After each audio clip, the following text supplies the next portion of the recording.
Hello and welcome back to Marineford TCG. My name is Joe. Drink of the day is the same peach iced tea as earlier, shockingly enough. And yesterday, Bandai revealed all of the leaders and quite a bit of the support from OP16. We've not even got OP15 in the West, but this is actually not that far out from Japan. And as the schedules sort of coalesce into one, these reveal seasons are going to get sort of more and more rapid until we get to simultaneous release. So, OP16 leaders, and there's one in here that is my favourite. Can you guess who it might be? But I do want to start with the Impel Down stuff, and we have two leaders that seem quite focused around Impel Down, but in different kind of directions. First up, we've got this Luffy. He is a blue-green leader, and firstly, this art is fire, man. I really like this art style, especially for the multicolored leaders. For the monos, it's a little bit less exciting, but compared to like the big heads, I'm all here for this. This looks really nice. I'm a big fan of this. Anyway, Luffy is a green-blue leader with 4 life, 5k, Impel Down, and Straw Hat. Activate main once per turn. If the only characters on your field are Impel Down type, so you really do have to lean towards this archetype, you get to set 2 of your Don cards as active. Is it just me, or is this effect quite underwhelming? Smoker does this without that restriction. He has a restriction, but it's far less, it's far less specific. You're so locked into this archetype that the Impel Down archetype cards that we get in this deck, and there are a few in ST30, it must be mentioned, they're going to have to be really good, because there are just so many cards that you can't use. You can't use green and blue staples, you can't use existing green Straw Hat package, so it's kind of weird. We did get 2 of the new support cards. Firstly, this is Vankov, which is a 4/4/1k, which is a pretty terrible stat line. But on play, you get to look at the top 3, grab an Impel Down, and then play any 2 costs from your hand. Now, you can play 2 costs that are not Impel Down, although you'd only really be able to play ones that remove themselves from the board, or maybe chump blockers. But, I don't know, this is quite specific, and obviously we have the target right here, Mr. 2/1 Brick, which is pretty nasty for a 2 cost. However, on play, you get to draw a card, and then X1 when attacking, his base power becomes the same as your opponent's leader's power. So this is a 2/1 that replaces itself and then gets to swing for 5 at most leaders, 6 into like an ace. Good card. I think these are good cards. I think the Vankov could have been a 4/5.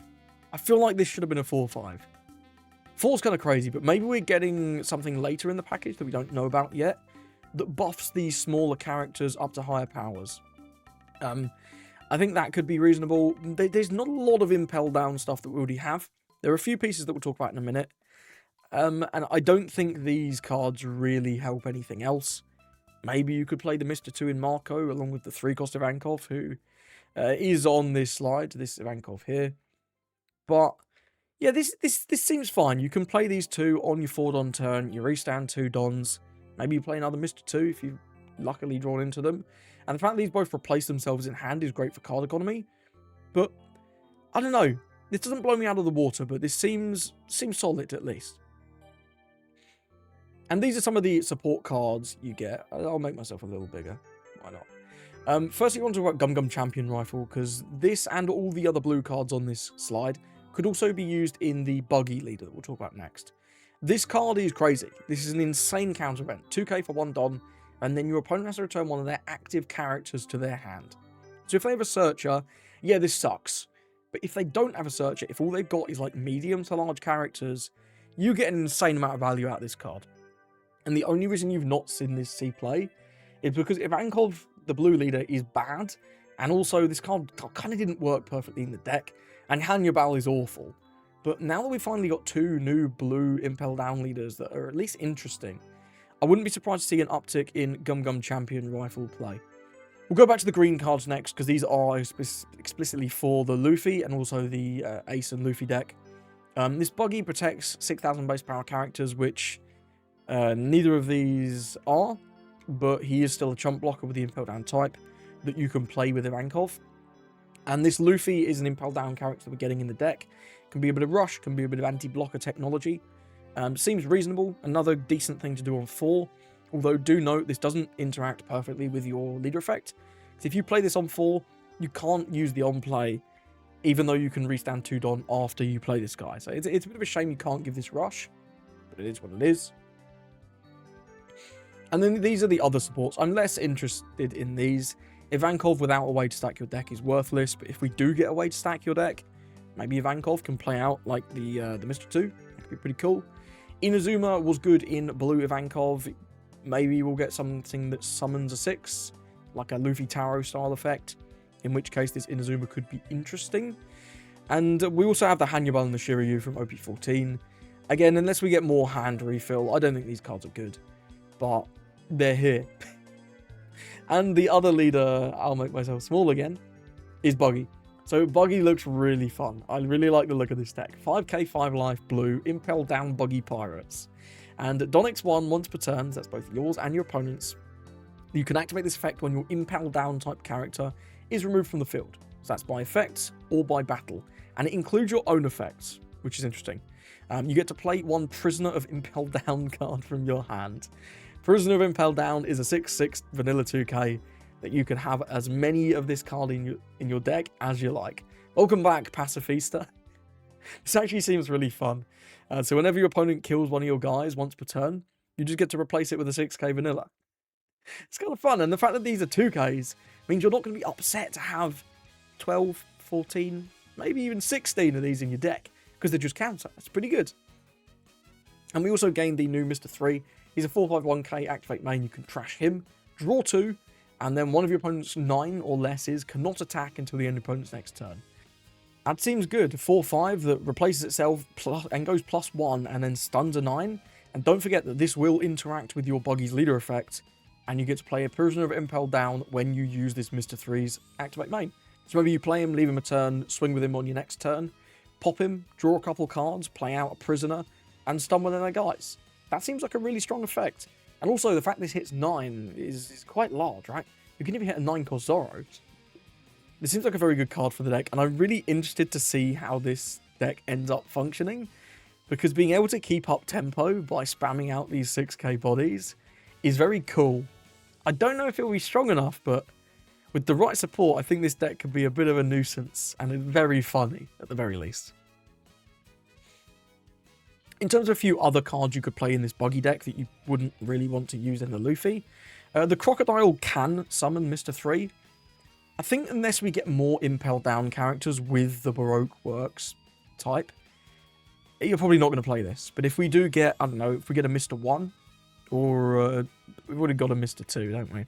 So I guess it's a Mr. 1. It's probably the only one. Maybe a Crocodile that you could summon with this Crocodile. That could be pretty cool. Buggy seems like a good boss monster for the deck, because you're going to be able to keep up board tempo by playing out all these prisoners. So Buggy's probably not going to bottom deck himself by the time that he comes online. And these two, I think Moji is less likely to see play because you need to play all these prisoners. But it is a good 2k that is locked to your leader being Buggy. And this Foot Buggy also, I don't know how many cross-guild characters we're going to play. But if there is a matchup that you're struggling with that's heavily reliant on 3 and 4 costs, don't forget this card is only locked to Buggy. So you can play it in this deck. Now moving on, Red Ace, 5k, 5 life, Whitebeard Pirates. Activate main once per turn up to one of your Monkey D. Luffy characters, or one of your characters with a type including Whitebeard Pirates, with 8,000 power or more, gains Rush. So this is the sort of next in the series of Red Rush givers. We had Red Sanji, we had Red Blue Vivi, now we've got Red Ace. They really want aggro Red to be good again, because it kind of, I don't know, it's had its moments, but it's been struggling, it's been a downward trend, right, since the old days, OP04 and before. But this seems cool. Giving Rush to big guys seems promising, and we do have 2 big guys here. We'll talk about Vista first. This is a 6/8, and on play you can reveal 1 character with 8,000 power from your hand, and that is exactly 8,000 power. Which is going to make building this deck, I think, a little tricky, because right now there are not that many 8,000 base power characters. Or 8,000, when they're in your hand, it is the base power, you know what I mean? So to get this on play, and the Newgate needs you to reveal 2 8,000s for his effect, which we'll talk about in a moment, you're going to have to build this very heavily into this 8,000 power package, which is kind of weird. And until we get more of the reveals from the set, it's going to be hard to ascertain how reliable this is going to be. But I'm assuming it's going to be pretty reliable. And a 6/8 with Rush, because of your leader effect that draws a card, seems good to me. This also has Donix 1 when attacking, KO 2 2k base power or less characters. So into a Nell, this is pretty nice. You can get rid of all his priests. Into Lucy, you can get rid of all his blockers. You can get rid of a bunch of searchers to stop people picking them up. It's a bit of a shame this hits base power, but it is what it is. Maybe you can even use shambles to swap some base powers, but probably not. And the other card is this 8/10 Whitebeard. Your turn, your leader gains double attack and plus 2k power. On play, you can reveal 2 characters with 8,000 power from your hand. Give one of your opponent's characters -6 for the turn. I've been playing a lot of Kobe recently, and giving -6, which is Doll's effect, is crazy. In that deck, it's a 4-cost blocker that you have to trash a card for the effect. This Nugate just makes you reveal knowledge, and you do have to have those 2 8k power units, which I think is my biggest concern with this deck at the minute, is the consistency in having those in your hand. But this effect's crazy. Giving 6,000 negative power, being an 8/10 rush unit, and your leader is 7k double attack, even if you just play this on 8. That's really powerful. That is really powerful. And I think this card, more than the Vista, has quite a lot of potential in other decks as well. Maybe you could see Vista in other decks. But this Nugate, if you can build these other decks, maybe like an Ace or RG Odin, in a way that they have 8,000 base power characters in their deck, so they have them in their hand, and that is going to be the biggest hurdle. You're going to get crazy value out of this, because this is not leader locked. You still get the double attack, you still get the +2 on your leader, and you still get the -6 on play. And this effect is every turn, right? It's not an on play that you get the +2 for this turn. It's every turn. So this seems like a very, very powerful card to me, and I think this Ace already has the makings of a pretty strong, aggressive deck. The fact that your characters are just big is going to give you an advantage over traditional aggro decks, because it was too easy to play board. Like, do you really want to play board into a 10k Whitebeard? That's like easier said than done, right? That's easier said than done.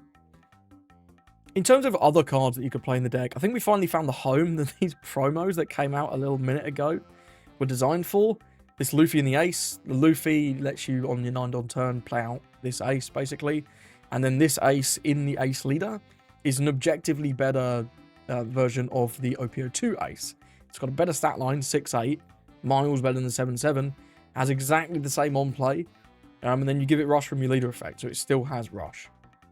This card in particular seems very, very good in the deck, and the fact that these are both 8k power units to make it more reliable for your Vista and your Nugate to happen, makes me seem like these are going to be natural inclusions. I just hope we get them, man. I just hope we get these cards on time, because they seem good in the deck, at least the Ace. Nugate is another one that you could, but this kind of has anti-synergy with the deck because you rest it, so then it's pointless giving it rush. But there's not that many 8,000 base power characters that are that good. Notably, there's no 2Ks with 8,000 base power.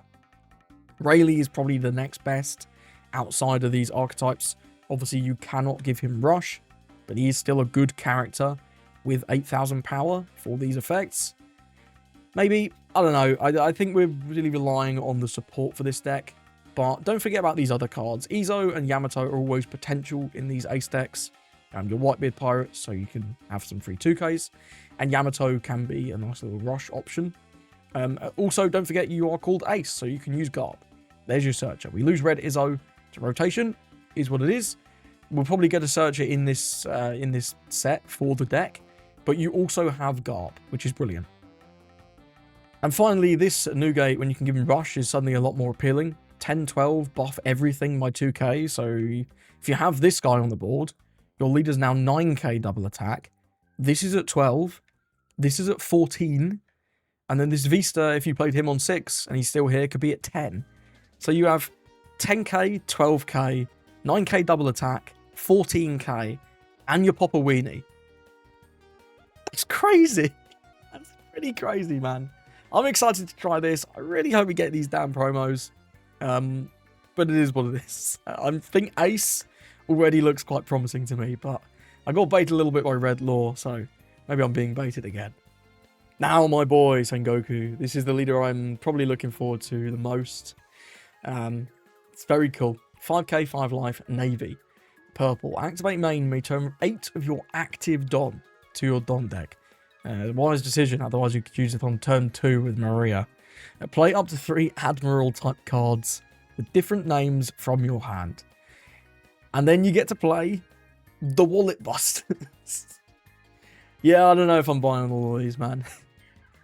If your opponent drops these on 8 Don, what are you doing? The triple manga combo. But yeah, you get all these admirals out, and we're going to go over to the regular arts because they're a bit easier to read. So for 8 Don, you get to play 3 7-cost 8k units. They're all bricks, they all have Admiral Navy, and this is going to be a big combo deck. We're going to need some nice searchers to assemble this combo, but if you do, what do you get? Well, in terms of Don re-ramp, Borsalino gives you 1 active and 1 rested, Kuzan gives you 2 rested, and then Sakazuki can use his activate main to rest that active one you got from Borsalino to get 2 more active. So in total, you're going to have 4 rested and 2 active after you use all these re-ramp effects. That offsets most of the cost, right? You go down from 8 to 2. But what else do they do? So they're not just beat sticks, they have great powers too. Sakazuki on play, Don -1, give something -6,000 power until the end of your opponent's next end phase. That's mad. Having played into Lucy quite a bit recently, power down that lasts is wild, man. That's a crazy effect. Even if you don't clear the character that you afflict with this debuff, who cares? It can't attack. So that's a really strong effect. And then Borsalino has an end of your turn effect, where for Don -2, you can restand him and he becomes a blocker. Very reminiscent of 8 Cat, right? That card was great in the past. And it's still great when you cheat it out in both Purple Cat and Yellow Pudding. So a restanding 8k blocker, although this one does have a cost, as opposed to Katakuri, who just had a benefit. And finally, Kuzan has activate main. Once per turn, Don -1. One of your opponent's characters cannot activate blocker. So every turn, you just get to deny a blocker. There's a lot of blocker decks at the minute. Enel quite often has like 1 big purple Enel blocker. Your Whitebeards, obviously in Ace, they want to play those. You can just deny one of the blockers per turn, and these Kuzan stack. So if you were to play this combo, and then on the following turn play another Kuzan, then you can deny 2 blockers on that turn, which seems pretty good. And I think all of these effects are really, really good. These effects being every turn, right? The Kuzan to deny the blocker, the Borsalino to restand, and the Sakazuki to get ramp every turn. You can just rest 1 to gain 2 active. So for example, if you use the Kuzan, then maybe you use some other Don- effect, you can just get all those Dons back, so you don't actually lose any. And then you're at 10, so when you Borsalino at the end of your turn, down to 8, you're going to draw back to 10 again. These cards seem very, very powerful. My one concern with this deck is going to be consistency. If you don't see your combo on your 8 Don turn, I don't know how good just playing out one of these guys is going to be. Yeah, that's my concern. Do we have enough consistency in the deck for this? Currently, obviously not. We don't have the reveals. We're going to need at least 2 searchers. I think realistically you might need 3. But if you can pull this combo off, this feels crazy, man. You get 3 8k units, and you can do this easily on like your 4th turn going first, because we're purple. We can ramp once pretty reasonably. And you get all these mad effects that just generate value turn over turn. I think this has a lot of promise. We'll just see how the consistency of the deck is.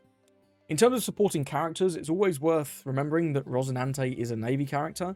So both the Rosinante, if we end up playing a lot of events, maybe he can get some draws. And obviously he restands Dons at the end of the turn, which is nice. Rosinante and Law is a big blocker that you could play maybe after you play your combo to get your Don back, get you a card. And then he's just a 6-8 blocker. And in terms of non-Navy cards, I think Katakuri is probably unnecessary. And Chopper is probably more of a high roll.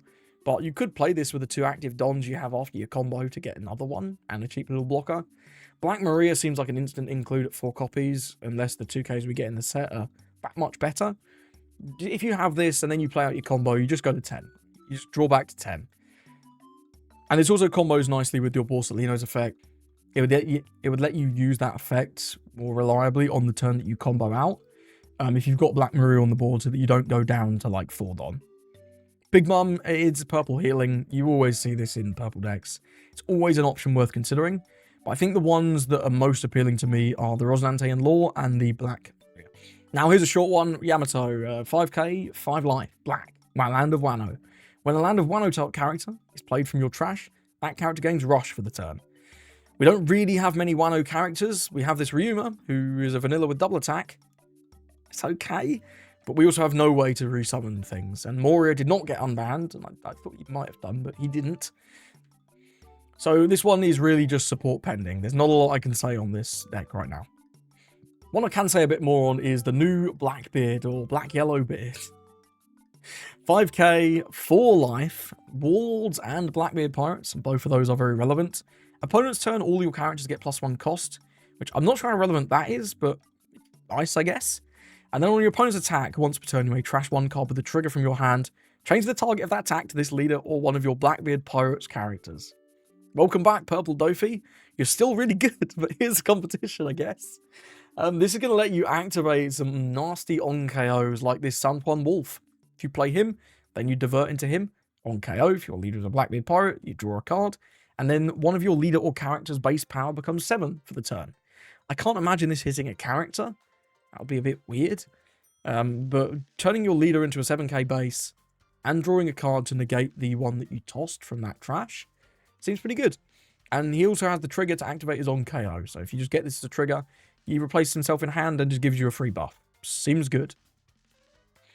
And then to combo with the San Juan Wolf, we have Shiryu. 6/8 brick, impelled down Blackbeard Pirates. This San Juan Wolf is also impelled down Blackbeard Pirates. Don't know if impelled down will matter, but we'll see. He has a trigger to draw 2 on the Shiryu, which is just nice if you happen to find it. Great. And also on play, you may trash 1 from your hand and then add 1 Blackbeard Pirate type card with a cost of 6 or less from your trash to the top of your life, face up. I've seen a lot of healing effects recently. Obviously, this is very similar to Kuma, except you get to control what goes on top of your life. You could put something there that you really need for next turn. Maybe you just need another Shiryu. Or you could put a trigger that you want there. Maybe you want the San Juan Wolf's trigger on top of your life. Well, you can do that with Shiryu. Seems like, again, a really good card. 6/8 vanilla stat line is brilliant. Trigger's strong if you just get it randomly. Or you could even Shiryu a Shiryu to the top of your life. And, yeah, the versatility this is going to provide once we see more of the Blackbeard Pirate support from the set, I think is going to be very, very powerful. And don't forget, Blackbeard already has a ton of really good Blackbeard Pirates cards. This is My Age, Full of Lead, and Lafitte are 3 searches we already have. If you believe in this deck, if you think it looks cool, Lafitte has a full art in a binder. It wasn't very expensive as of like 2 days ago. Might have gone up by now, but yeah, this is a really nice looking full art in one of the binders. So this deck is already going to be like giga consistent. It's already going to be insanely consistent. Even if there's no new Blackbeard Pirates searchers in this set. Black Hole is a really unique removal card that lets you negate the character first, which is really nice, especially in things like Marco and Walkyrie, to be able to get rid of them without proccing their own KOs. I don't know if you would see this in here, but it could be... It's something to think about. One card that you will definitely see in here is, I would expect, Tenko's Blackbeard. The fact that you can block this, and then, of course, your leader has the Blackbeard Pirates type, so you get to negate your opponent's leader's effect, which into certain decks is just brilliant. BY Nami, they can't go to 7. Green Bonnie can't rest one of you guys. Boa Hancock as well. She doesn't get the life burn effect, which is kind of nasty. And then you also negate one of your opponent's characters, and then it can't attack. So with this card and your leader effect, you're going to negate 1 attack, block 1 attack because you are massive, and then you can trash 1 trigger to divert another attack into him because he is massive. So this 1 card gets you out of 3 swings, and the leader negate is very, very relevant into certain matchups. So I would definitely recommend getting your Blackbeards now. And then these 3 are a bit more mixed. Kuzan, it's going to depend on how many Blackbeard Pirates with a cost of 5 or less we get. If we get enough good ones, it's going to be worth including. Jesus Burgess, I don't know how much trash we're going to build. If we play all these searchers, probably quite a bit. But again, with your opponent having access to on-play abilities in this Blackbeard deck, this isn't going to be as invulnerable as it is in mono Blackbeard. Things like Jozu, just get rid of this immediately. Anything that's not a KO effect, Ben Beckman as well.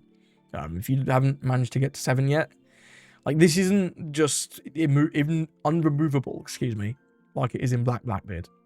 And finally, the Kuzan blocker, he's alright. It's going to depend how many 5 or lesses we get. But one thing to note with all of these cards is they do not have triggers. Well, this is my Agent Black Hole do, but these 6 do not have triggers. And you're going to need a lot of triggers in your deck for this effect to be reliable to use every single turn. Finding the balance of which of these cards are going to be good, in the deck and which aren't is going to be very interesting as we start testing with this deck. Finally, you could also play some generic yellow stuff. I think the 9-drop Boa, we are a Warlord after all, is very likely to make the cut. It has a trigger, so you can ditch excess copies. It heals, it burns. This card's crazy, man. So I think the Boa is very likely to make the cut in Blackbeard. Borsalino and Nami are useful mid-game plays. They're some of the best yellow cards in the game. Whether they make the cut is going to depend more on how good the cards in the set for Blackbeard are, I think. I think Borsalino is more likely than Nami, because this card's just cracked. But Nami is no slouch either. So that's it for my initial thoughts. Honestly, I think all of these leaders, other than Yamato, because we know nothing, are really exciting. Sengoku looks like a really sick combo deck. Blackbeard looks like he's going to be really, really tricky. I love that redirect effect. It was really fun in Popular Croc. It was really fun in Doflamingo. So seeing it again, I'm not upset. And the Tengul's Blackbeard blocker finally being in something that's not Misery Beard, it's going to be fun too. Ace as well. Ace looks super fun. I'm less excited by the Impel Down stuff, but you never know. They could be the best leaders in the set. We'll just have to see. Either way, thank you for watching. Let me know your thoughts on these leaders and if there are any combos that I missed in the comments below. And I hope you have a lovely rest of your day.